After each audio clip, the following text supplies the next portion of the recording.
Unajua kwenye maisha kuna watu wanaweza akakusengenya, na mara nyingi wengi wanakusengenya wakati wewe haupo. Kwa hiyo wakati wale wanakusengenya, anayesikia yale mazungumzo ni Mungu. Mungu anasikiliza jinsi wanavyoongea vibaya kuhusu wewe, wanapanga mambo si mazuri, pengine wanaongea nini, wengine ya uongo. Mungu anasikiliza kila kitu. Sasa kwenye maisha kuna watu wanaweza katoka kwenye maisha yako tu, wakaamua kujitenga tu, wakamchukia tu, kashinga tu, mtu hata na muda na wewe akatoka tu. Pengine ni kwa sababu ya yale waliyosema mioyoni, roho inawauma. Kwa hiyo wajisikie hata vizuri kukaa na wewe. Sasa wakaamua kutoka kwenye maisha yako.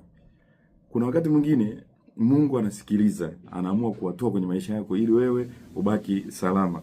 Kwa hiyo si watu wote waliotoka kwenye maisha yako ni wakwenda kukimbilia na kujaribu kuwarudisha.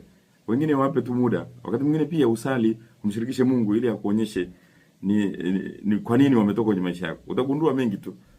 Sali, waombee. Huenda hata wao wenyewe wakarudi wakaja kukuomba msamaha.